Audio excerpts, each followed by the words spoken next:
Dear students, welcome to this lecture of class +1 from the unit states of matter। और इस lecture के अंदर हम वेरी इंपॉर्टेंट टॉपिक डिस्कस करने जा रहे हैं, kinetic molecular theory of gas. देखो kinetic molecular theory of gas कैसे दी गई और किसके द्वारा दी गई। गैस की प्रॉपर्टी को एक्सप्लेन करने के लिए और गैस लॉ को एक्सप्लेन करने के लिए बहुत सारे वर्कर ने टाइम टू टाइम वर्क किया और उन्होंने कोशिश की कि गैस का एक थ्योरेटिकल मॉडल दिया जाए। और सबसे पहला जो मॉडल दिया गया वो बर्नौली के द्वारा दिया गया 1738 के अंदर। लेकिन इस मॉडल के अंदर कुछ कमियां थी जिन्हें बहुत सारे वर्कर्स के द्वारा इम्प्रूव किया गया। लेकिन फाइनली से कंप्लीट फॉर्म के अंदर जो मॉडल दिया गया वो क्लैसियस ने दिया था 1857 के अंदर, और इसको नाम दिया गया kinetic molecular theory of gas. इसे kinetic molecular theory of gas इसलिए बोला गया क्योंकि ये माना जाता है कि जो गैस है वो लार्ज नंबर ऑफ मॉलिक्यूल्स से मिलकर बनी हुई है और ये मॉलिक्यूल सीजलेस मोशन के अंदर हैं। सीजलेस मोशन का मतलब होता है कॉन्टिन्यूस मोशन, कि लगातार ये मॉलिक्यूल्स मूव करते रहते हैं, और इसलिए इसे kinetic molecular theory of gas बोला जाता है। दूसरा, इसे dynamic particle model of gas भी बोला जाता है। डायनेमिक का मतलब भी जो कॉन्टिन्यूसली से मूव करता रहे, जो कभी स्टॉप ना हो, उससे मतलब होता है, और इसलिए dynamic particle model of gas भी बोला जाता है। और इस मॉडल को माइक्रोस्कोपिक मॉडल भी बोला जाता है। माइक्रो, अगर इस वर्ड को देखें तो माइक्रो का मतलब होता है स्मॉल से, और ये अज्यूम किया जाता है कि गैस के मॉलिक्यूल्स वेरी स्मॉल होते हैं साइज के अंदर और इनको देखा नहीं जा सकता। अब हम kinetic molecular theory of gas के कुछ पोस्टुलेट्स डिस्कस करने जा रहे हैं। वेरी इंपॉर्टेंट हैं ये पोस्टुलेट, एक एक करके हम इनके बारे में डिस्कस करेंगे और इनकी जस्टिफिकेशन भी देखेंगे कि किस तरह से ये पोस्टुलेट्स प्रूव होते हैं। तो सबसे पहला पोस्टुलेट है कि प्रत्येक gas large number of extremely small particle से मिलकर बनी हुई होती है और इन स्मॉल पार्टिकल्स को मॉलिक्यूल बोला जाता है।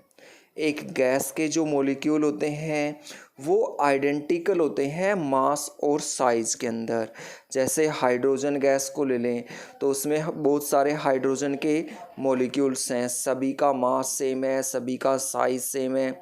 लेकिन अगर हम डिफरेंट गैसेस की बात करें कि एक हमने हाइड्रोजन गैस ले ली, एक हमने नाइट्रोजन गैस ले ली, तो उनके मॉलिक्यूल्स एक दूसरे से डिफ़र करेंगे, उनका मास सेम नहीं है, उनका साइज़ सेम नहीं है। और देखो इस पोस्टुलेट को प्रूव कैसे किया जाएगा।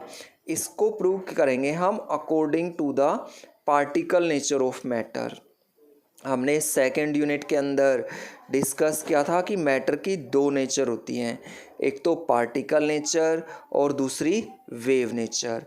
पार्टिकल नेचर को हमने कई एक्सपेरिमेंट्स के द्वारा भी प्रूव किया था, जैसे फोटो इलेक्ट्रिक इफेक्ट है, ब्लैक बॉडी रेडिएशन है।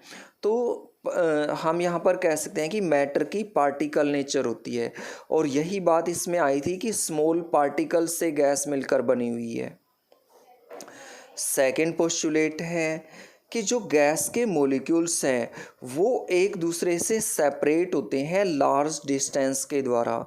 मान लो कि गैस है, एक हाइड्रोजन गैस है, उसका एक मॉलिक्यूल यहाँ पर है तो दूसरा मॉलिक्यूल यहाँ पर होगा, इन दोनों के बीच में एक लार्ज गैप होगा। और इसलिए हम जो एक गैस का मॉलिक्यूल है उसको नेग्लिजिबल मानते हैं टोटल वॉल्यूम ऑफ गैस के कंपेयर में। अगर हमने इसको प्रूव करना है तो हम बता सकते हैं कि जो गैसेज हैं वो हाईली कंप्रेसिबल होती हैं और उनके बीच में लार्ज एम्प्टी स्पेस प्रेजेंट होता है। देखो यही बात आई थी कि लार्ज गैप है, लार्ज डिस्टेंस है गैस के मॉलिक्यूल्स के बीच में। जब हम कंप्रेस करेंगे तो ये मॉलिक्यूल पास पास में आ जाएंगे, और इससे हम प्रूव कर सकते हैं कि गैस के मॉलिक्यूल्स के बीच में लार्ज डिस्टेंस होता है।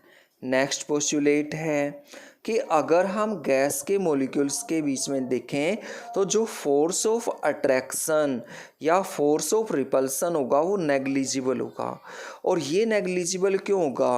क्योंकि गैस के मॉलिक्यूल्स के बीच में लार्ज डिस्टेंस है।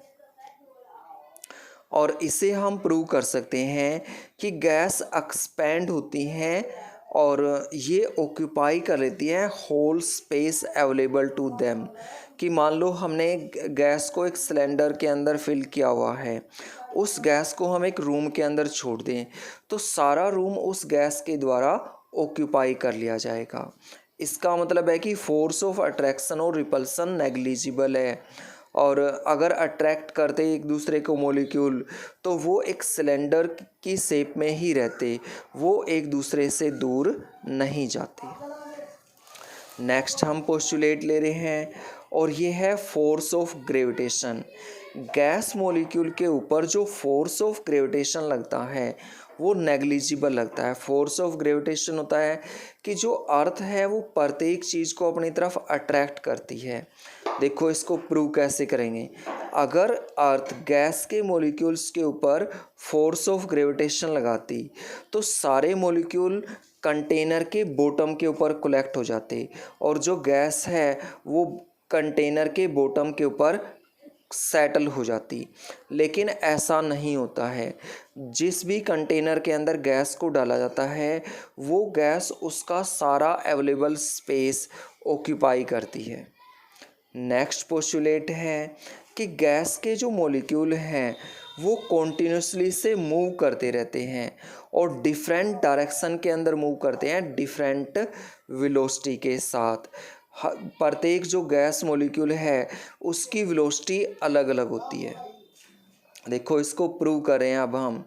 तो अगर हम गैस के पार्टिकल्स को मान लें कि वो रेस्ट के अंदर हैं तो वो गैस के मॉलिक्यूल एक फिक्स्ड पोजीशन ऑक्यूपाई करेंगे। लेकिन गैस की जो शेप है वो तो फिक्स होती ही नहीं है।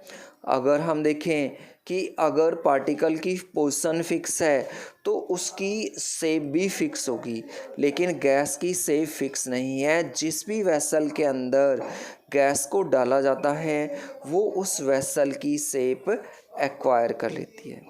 नेक्स्ट पोस्टुलेट है कि जब हम गैस को एक वेसल के अंदर रखते हैं तो गैस के जो मॉलिक्यूल है वो प्रेशर एक्सर्ट करते हैं on the wall of vessel. और ये प्रेशर क्यों होता है? गैस के मॉलिक्यूल वॉल के साथ टकराते हैं और जिसके कारण प्रेशर एक्सर्ट किया जाता है। देखो इसका एग्जांपल हम डेली लाइफ से भी ले सकते हैं। जैसे हम एक बैलून के अंदर हवा भरते हैं तो बैलून है उसका साइज़ इंक्रीज होना स्टार्ट हो जाता है। साइज़ इंक्रीज होना स्टार्ट क्यों हो जाता है? क्योंकि गैस के जो मॉलिक्यूल हैं वो बैलून की वॉल के ऊपर प्रेशर एक्सर्ट करते हैं और इसलिए हम कह सकते हैं कि इन्फ्लेटेशन ऑफ रबर बैलून एक एग्ज़ाम्पल है जिसके द्वारा हम ये प्रूव कर सकते हैं कि गैस वेसल की वॉल के ऊपर प्रेशर एक्सर्ट करती है। नेक्स्ट पोस्टुलेट है कि गैस के मॉलिक्यूल को हम परफेक्टली इलास्टिक हार्ड स्फीयर मानते हैं और कोई भी एनर्जी वेस्ट नहीं होती है जब गैस के मॉलिक्यूल एक दूसरे के साथ टकराते हैं या गैस के मॉलिक्यूल जब वेसल की वॉल के साथ टकराते हैं तब भी कोई एनर्जी वेस्ट नहीं होती है। इसको हम प्रूव कर सकते हैं कि अगर गैस के मॉलिक्यूल एक दूसरे के साथ टकराते और एनर्जी वेस्ट होती तो गैस के मॉलिक्यूल स्लो हो जाते और इस तरह से धीरे धीरे उनकी एनर्जी ख़त्म होती रहती और लास्ट में गैस के मॉलिक्यूल हैं वो कंटेनर के नीचे कोलेक्ट हो जाते। लेकिन ऐसा नहीं होता है। नेक्स्ट हम पोस्टुलेट ले रहे हैं कि गैस के मॉलिक्यूल डिफरेंट वेलोसिटी के साथ मूव करते हैं और उनकी जो काइनेटिक एनर्जी है वो भी डिफरेंट होती है। देखो जब हम गैस का टेम्परेचर इंक्रीज़ करते हैं तो गैस के मॉलिक्यूल फास्ट मूव करना स्टार्ट कर देते हैं क्यों स्टार्ट कर देते हैं? क्योंकि उन्होंने एनर्जी ले ली है और उनकी काइनेटिक एनर्जी अब इंक्रीज हो गई है। अलग अलग जो मॉलिक्यूल्स हैं वो अलग अलग अमाउंट में एनर्जी एब्जॉर्ब करते हैं और इसलिए उनकी काइनेटिक एनर्जी अलग अलग होती है। Thank you.